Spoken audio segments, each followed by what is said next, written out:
नमस्कार, बहुत स्वागत है आपका सुबह की बड़ी खबरों के साथ। मैं हूं रीनू यादव। सबसे पहले बात करेंगे प्रदेश की नगर निकायों पर कब्जा करने के लिए मुख्यमंत्री शिवराज सिंह चौहान पूरी ताकत से जुटे हुए हैं। भोपाल के 12 नंबर बस स्टॉप पर मुख्यमंत्री शिवराज सिंह चौहान ने आम लोगों के साथ चाय पर चर्चा की और मामा की चाय अपनों के साथ कार्यक्रम में सीएम शिवराज सिंह चौहान ने लोगों के साथ चाय पर निकाय चुनाव को लेकर चर्चा की। मुख्यमंत्री शिवराज सिंह चौहान ने चर्चा के दौरान कहा कि उनकी सरकार ने गरीबों को फ्री में राशन देने की घोषणा की है। उन्होंने कांग्रेस पर निशाना साधते हुए कहा कि कांग्रेस ने गरीब की गरीबी नहीं हटाई।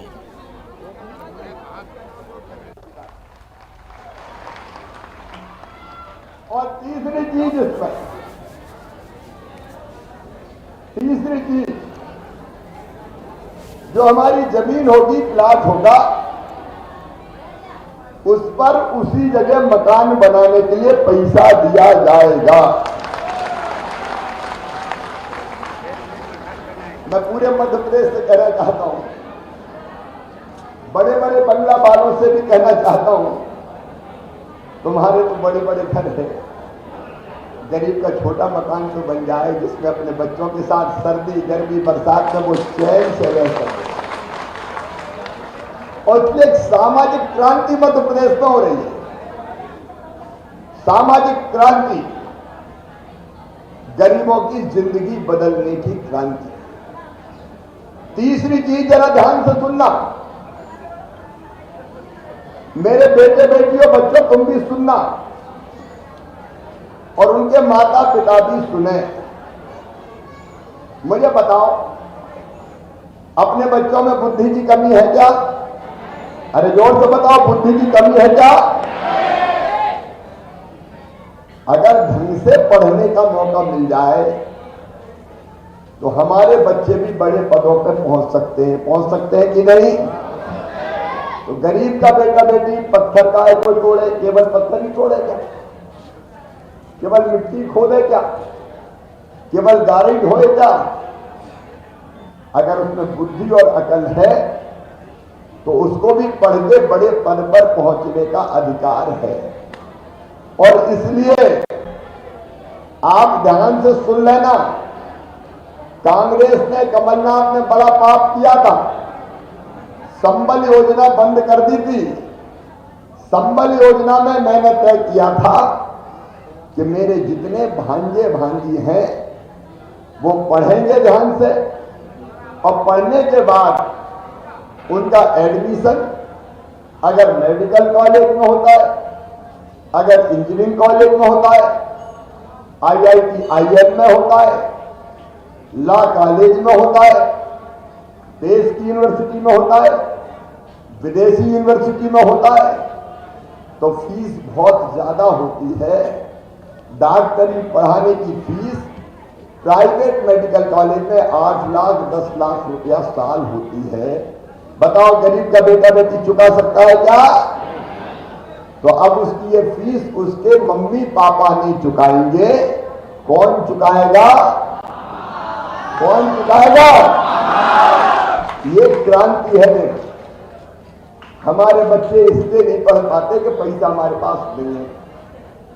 अब हमने तय वो सब जो योजना कमलनाथ ने बंद कर दी थी, कांग्रेस ने बंद करके पाप किया था, वो योजना फिर से चालू कर दी है। मेरे भांजे भांजियों, तुमको मेहनत से पढ़ना, तुम्हारी फीस भरवाने का इंतजाम तुम्हारा मामा करेगा, भारतीय जनता पार्टी की सरकार करेगी। कमलनाथ जी, आपने एक काम और किया।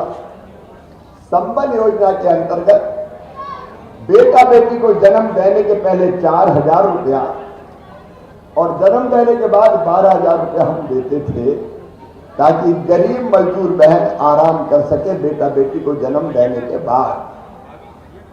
तुमने वो 16,000 रुपया भी बंद कर दिए। ये पाप था कमलनाथ, पाप, जो पाप तुमने किया। अब मेरी बहनों, वो योजना फिर चालू कर दी है। बेटा बेटी को जन्म देंगी तो 4,000 पहले और 12,000 रुपया बाद में खाते में डालूंगा, ताकि आराम घर रहकर बेटा बेटी को जन्म देने के बाद कर सके। बेटियों की शादी की योजना, कन्या विवाह, फिर से चालू कर दी गई है ताकि बेटी की शादी में कोई परेशानी ना हो। मेरी प्रिय बहनों और भाइयों, ये आपकी जिंदगी बदलने का अभियान है, ये केवल चुनावी अभियान नहीं है। और मध्य प्रदेश में ये क्रांति मैं करके ही चैन की सांस लूंगा, मेरी जिंदगी का यही मकसद है। और अब जबलपुर से बड़ी खबरें, जहां निकाय चुनाव का काउंटडाउन शुरू। संस्कारधानी में सीएम झोंकेंगे ताकत। 16 दिनों के अंदर तीसरी बार जबलपुर दौरा। आज 2 जनसभाओं को संबोधित करेंगे सीएम और कैंट विधानसभा में करेंगे प्रचार। सुबह 10:30 बजे शिवराज सिंह चौहान पहुंचेंगे। मुख्यमंत्री आज 11 बजे पश्चिम विधानसभा अंतर्गत बस स्टैंड पिसनहारी में, मढ़िया में दोपहर 12 बजे कैंट विधानसभा अंतर्गत बड़ा पत्थर रांची में जनसभा को संबोधित करेंगे।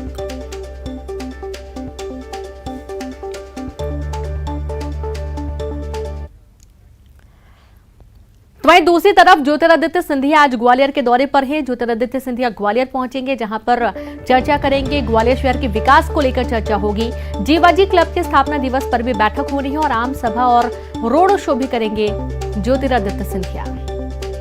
तो लगातार मध्य प्रदेश के दौरे पर इस वक्त ज्योतिरादित्य सिंधिया बने हुए हैं और दूसरी तरफ देखा जा रहा है कि आज ग्वालियर के दौरे पर रहेंगे, जहां पर आम सभा और रोड शो भी करने वाले हैं। साथ ही जीवाजी क्लब के स्थापना दिवस पर अहम बैठक होगी। किस तरीके से काम किया जाना है, क्या पूरी रूपरेखा होगी, इसको लेकर चर्चा होगी। तो वहीं ग्वालियर शहर के विकास को लेकर चर्चा होनी है। बीजेपी के प्रदेश अध्यक्ष बीडी शर्मा आज इंदौर और खंडवा में चुनाव प्रचार करेंगे। सुबह 11 बजे खंडवा में बीजेपी के महापौर प्रत्याशी अमृता यादव के समर्थन में रोड शो करेंगे और जनसंपर्क अभियान चलाएंगे। वहीं दोपहर 3 बजे इंदौर से महापौर प्रत्याशी पुष्यमित्र भार्गव के समर्थन में युवाओं की बाइक रैली को हरी झंडी दिखाएंगे ज्योतिरादित्य बीडी शर्मा।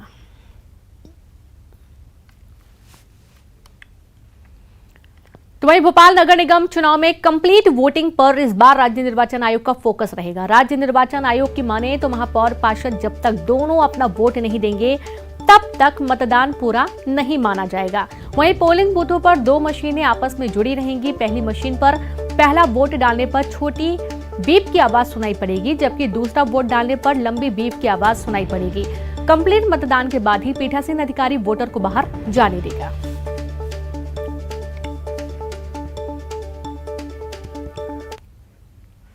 तो वहीं मंदसौर में सिटी कोतवाली टीआई को गंभीर रूप से जख्मी अवस्था में निजी चिकित्सालय में भर्ती कराया गया है। टीआई अमित सोने की स्थिति गंभीर बताई जा रही है और सूत्रों की माने तो उनके पेट में चाकू लगा है। फिलहाल मामले में अभी पुलिस का कोई भी आला अधिकारी जवाब नहीं दे रहा है।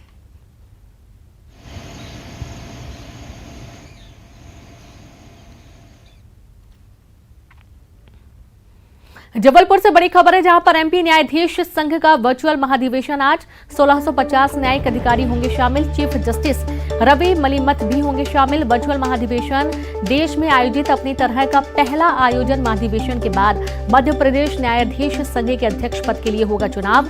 ऑनलाइन वोटिंग के जरिए चुनाव होगा।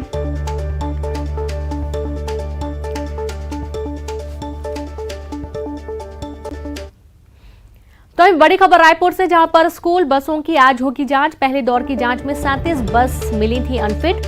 आज 11 बजे से बसों की जांच होगी। यातायात और परिवहन विभाग करेगी जांच।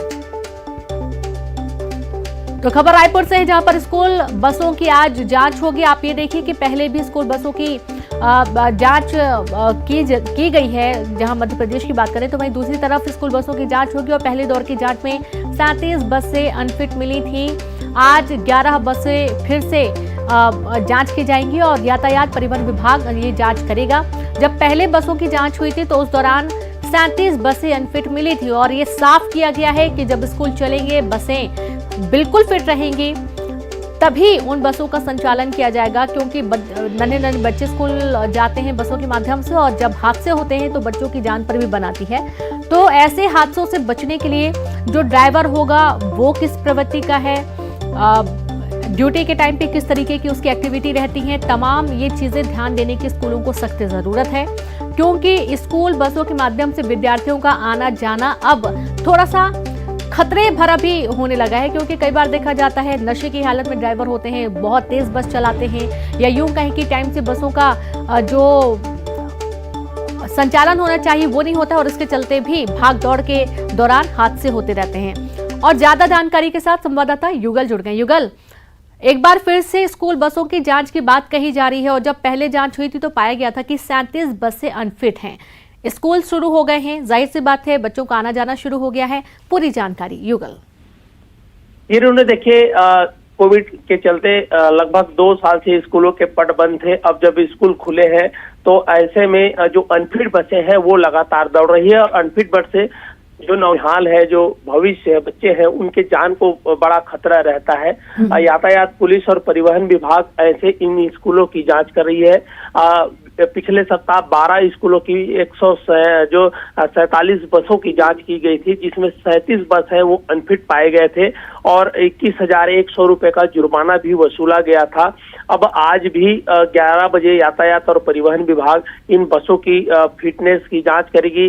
अनुभवी उसमें ड्राइवर है या नहीं है, आया बाई रहती है या नहीं है, साथ ही साथ जो फर्स्ट एड किट है वो है कि नहीं, फायर जो किट्स हैं वो नहीं है, तमाम चीजों की जांच की जाएगी। बड़ी लापरवाही तब आती है जब अनुभव विहीन जो ड्राइवर है इन स्कूल बसों का परिचालन करते हैं और दुर्घटना की जो संभावना है वो बढ़ जाती है। साथ ही साथ कई वाहनों के ब्रेक भी सही ढंग से काम नहीं कर रहे थे। तो ऐसे में बच्चों की जीवन सुरक्षित हो और वो स्कूल से घर सुरक्षित आ सके, तो इन तमाम चीजों को लेकर के परिवहन विभाग, यातायात पुलिस सभी बसों की जांच करेगी और जिन बसों की फिटनेस सही नहीं पाया जाएगा उस पे कार्रवाई भी की जाएगी। साथ ही साथ जितने भी स्कूल के संचालक हैं उन्हें ताकीद किया जाएगा कि ऐसे जो लापरवाही ना बरते जिसमें किसी तरह की दुर्घटना की संभावना है वो बनी रहे। यातायात और परिवहन विभाग लगातार कवायद कर रही है ताकि जो सही बस है, फिट बस है, वो सड़कों पर चले और किसी तरह बच्चों की जान को खतरा ना हो। जी रेणु। जी बिल्कुल, बहुत शुक्रिया आपका युगल जानकारी के लिए। तो बच्चों की जान को खतरा ना हो, सुरक्षित रहें सभी, इसके चलते ये जो जांच है वो होना बहुत ही जरूरी है और यही जांच अब दोबारा से होने वाली है। बड़ी खबर रायपुर से, जहां 7 जुलाई को होगी भूपेश कैबिनेट की बैठक, जहां मानसून सत्र की तैयारियों को लेकर बैठक होगी। मानसून सत्र समेत अन्य मुद्दों पर चर्चा होगी। विधेयक और अनुपूरक अनुमान को दिया जाएगा अंतिम रूप। जिलों में बारिश की स्थिति, बुआई, खाद की स्थिति की समीक्षा इस बैठक के दौरान की जाएगी। तो खबर 7 जुलाई को भूपेश कैबिनेट की अहम बैठक है। मानसून सत्र की तैयारियों को लेकर बैठक होगी। मानसून सत्र समेत अन्य मुद्दों पर चर्चा होगी, जिसमें विधेयक और अनुपूरक अनुमान को दिया जाएगा अंतिम रूप। जिले में बारिश की स्थिति, बुआई, खाद की स्थिति की समीक्षा की जाएगी। तो वहीं दूसरी तरफ सीएम भूपेश बघेल का जो प्रदेश व्यापी दौरा है वो लगातार चल रहा है और आज सीएम इसी दौर में कोरिया जिले का दौरा करने वाले हैं, जहां भेंट मुलाकात कार्यक्रम में भूपेश बघेल शामिल होंगे।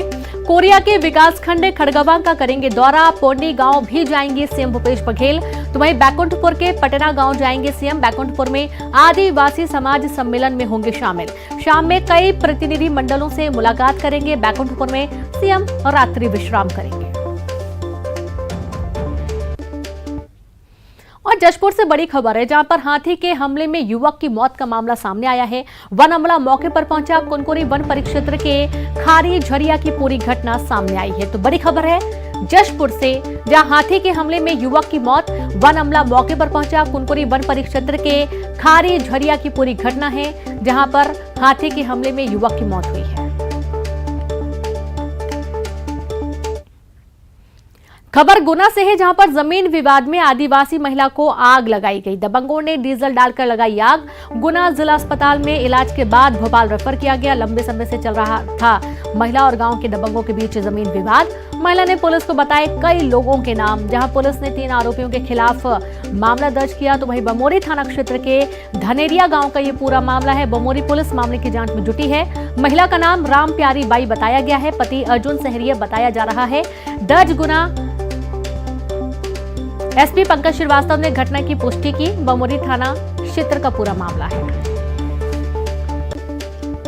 फरियादी जो है वो अर्जुन सहरिया है। उसने रिपोर्ट लिखाई है कि दोपहर को 2 बजे जब वो अपने खेत पर गया तो उसकी पत्नी राम प्यारी खेत पर जली हुई अवस्था में मिली और उसने पूछने पर बताया कि उसको गांव के 3 लोगों हनुमत, श्याम और प्रताप ने जलाया है और इनका जमीन संबंधी विवाद चल रहा है। इसमें कि करीब मई माह में जो 6 बीघा जमीन फरियादी की थी, इस पर आरोपियों ने अवैध रूप से कब्जा किया हुआ था, जिसे तहसीलदार बमौरी ने उसको सुपुर्द कर दिया था फरियादी के, और वो अपने खेत पर महिला गई हुई थी। तभी ये लोग आए आरोपी पक्ष और उन्होंने उसको खेत पर जला दिया। महिला की स्थिति अभी गंभीर होने से उसको भोपाल रेफर किया गया है और 3 आरोपियों में से 2 को हिरासत में ले लिया गया है और तीसरे आरोपी की तलाश की जा रही है। ग्वालियर में पहले दोस्ती, फिर प्यार और फिर रेप का मामला सामने आया। इतना ही नहीं, युवती का जबरदस्ती गर्भपात भी करवा दिया गया। युवती की शिकायत पर पुलिस ने मामला दर्ज कर लिया है। 2 लोगों को गिरफ्तार किया गया। युवती टीकमगढ़ की रहने वाली है, जो कि ग्वालियर में किराए के मकान में रहती है। करीब 6 महीने पहले युवती की सोशल मीडिया पर सुरेंद्र गुर्जर से दोस्ती हुई। दोस्ती प्यार में बदली और फिर दुष्कर्म हुआ। युवती के गर्भवती होने पर धोखे से उसका गर्भपात करवाया और शादी करने से इनकार कर दिया गया। कल रात 10:30 बजे एक महिला आई थी हमारे थाने में। उसने 2 लोगों के ऊपर आरोप लगाया गया है कि उसको बंधक करा के उसका बलात्कार किया गया है और उसको जातिवादी गाली भी दिया गया है, और उसने ये आरोप लगाया कि उसको उसके बाद गर्भपात भी किया गया है। तो इसको हमने तुरंत ही FIR पंजीबद्ध किया और TI खुद इसमें विवेचक है। अभी जांच चल रही है। इंदौर की युवती की शिकायत पर महिला थाना पुलिस ने उसके पति, सास ससुर एवं अन्य के विरुद्ध गंभीर धाराओं में केस दर्ज कर लिया है। पुलिस रिपोर्ट के मुताबिक युवती की शादी कानपुर में हुई और उसका पति उसके साथ लगातार हैवानियत करता रहा। आरोपी उसके निजी पलों का वीडियो बनाता था। बाथरूम और कमरे में लगे खुफिया कैमरों और वीडियो के आधार पर वह युवती को ब्लैकमेल कर रहा था, हैवानियत करता था। पीड़िता ने जब ससुर को पूरी बात बताई तो उन्होंने भी अश्लील हरकतें की। मायके आने पर परिजनों को उसकी सारी बात उसने बताई और अब परिजनों ने थाने में शिकायत दर्ज करवा दी है। महिला थाना पुलिस ने केस दर्ज कर छानबीन शुरू कर दी है। आरोपी कानपुर के रहने वाले हैं, महिला यहीं इंदौर की रहने वाली है। जल्द से जल्द आरोपी को गिरफ्तार किया जाएगा। बड़ी खबर कोरबा से, जहां पर युवक की 2 लोगों ने जमकर पिटाई की। युवक अपने पैसे मांगने गया था। पुलिस मुखबिर का आरोप लगाकर पिटाई की गई है। सिटी कोतवाली की पुरानी बस्ती की पूरी घटना सामने आई। आरोपियों की तलाश में पुलिस जुटी हुई है। बड़ी खबर आपको दे रहे हैं कोरबा से, जहां पर युवक की 2 लोगों ने जमकर पिटाई की। युवक अपने पैसे मांगने गया हुआ था और पुलिस मुखबिर का आरोप लगाकर पिटाई की गई है। सिटी कोतवाली की पुरानी बस्ती की पूरी घटना, आरोपियों की तलाश में पुलिस जुटी है।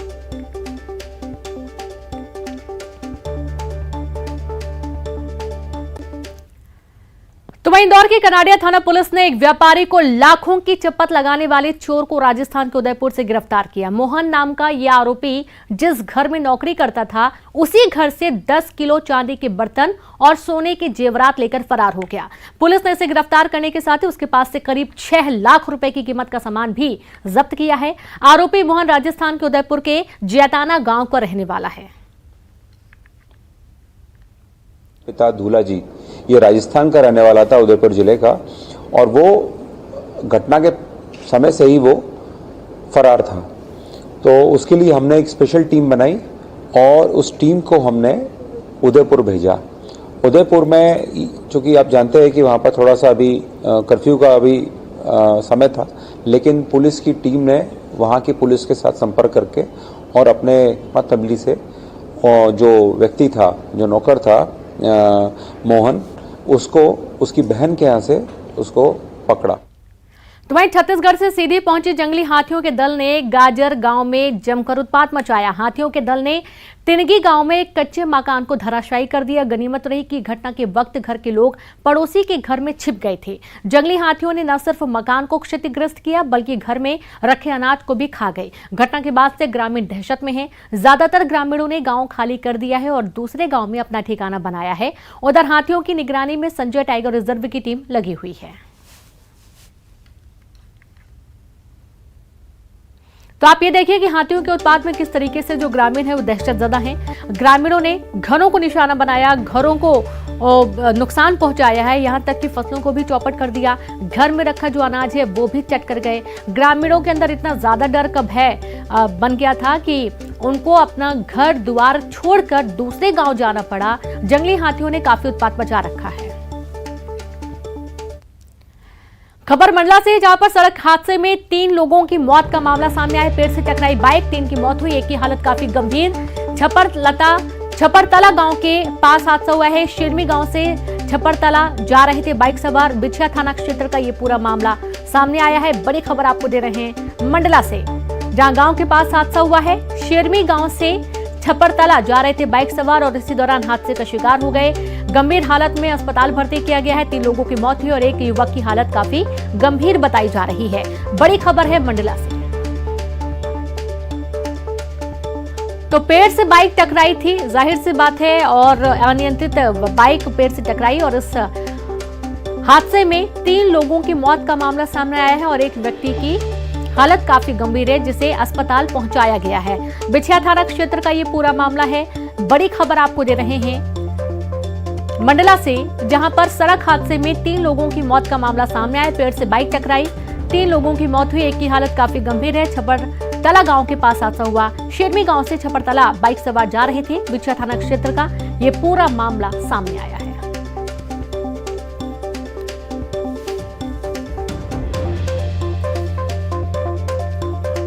तो खबर मंडला से है, जहां पर अनियंत्रित बाइक सवार पेड़ से टकरा गया और इस हादसे में, सड़क हादसे में 3 लोगों की दर्दनाक मौत हो गई है। पेड़ से टकराई बाइक और एक की हालत काफी गंभीर है। मंडला से बड़ी खबर है। जो घायल है उसे अस्पताल भर्ती किया गया है। छपरतला गांव के पास ही पूरा हादसा हुआ है और शेरमी गांव से छपरतला बाइक सवार जा रहे थे और इसी बीच हादसे का शिकार हो गए। पेड़ से बाइक टकरा गई। अभी हादसा कैसे हुआ है, पूरा मामला जांच का विषय बना हुआ है। गंभीर को अस्पताल पहुंचाया गया और जो मृतक हैं उनके परिजनों को सूचना दिए जाने की जो प्रक्रिया है वो चल रही है। तो खबर मंडला से है। एक बड़ा सड़क हादसा सामने आया है। तस्वीरें भी देखिए आप सामने आ चुकी हैं, जहां 3 लोगों की इस सड़क हादसे में मौत हुई है। बाइक सवार जो कि पेड़ से टकरा गया था और इस टक्कर इतनी जबरदस्त थी कि 3 लोगों की मौके पर ही मौत हो गई। अब आप ये सोचिए कि हादसा कितना भीषण था। एक युवक गंभीर रूप से घायल है। और ज्यादा जानकारी के साथ संवाददाता कृष्णा जुड़ गए हैं। कृष्णा, ये हादसा हुआ कैसे? बाइक में क्या 4 लोग सवार थे? 3 लोगों की मौत हुई है कि हालत गंभीर है, और ये हादसा कैसे हुआ कि 3 लोगों की मौके पर मौत हो गई? कृष्णा जी बिल्कुल रेनू, बताना चाहूंगा कि ये देर रात की घटना है जिसमें ये जो बाइक सवार थे, एक बाइक में 4 लोग सवार थे और इनकी जो गति थी काफी तेज बताई जा रही है कि इनकी गति काफी तेज थी। उसी दौरान ये जो ग्राम छपरतला के पास एक अंधा मोड़ है, वहां पर ये बाइक जाकर अनियंत्रित हो गई और एक सामने जो पेड़ था महुआ का, उस पेड़ से जाके टकरा के जिससे यह हादसा हो गया, जिसमें मौके पर ही 3 लोगों की मौत हो गई थी। वहीं एक जो युवक है वह गंभीर रूप से घायल है, जिसे बिछिया सामुदायिक स्वास्थ्य केंद्र में भर्ती कराया जा रहा है। प्रारंभिक रूप से जो मेरी थाना प्रभारी से जो बात हुई, उन्होंने बताया कि युवक नशे की हालत में थे जिससे बाइक अनियंत्रित हुई है। रेनू जी, बहुत शुक्रिया आपका कृष्णा जानकारी के लिए। और इसी के साथ इस बुलेटिन में इतना ही। नमस्कार।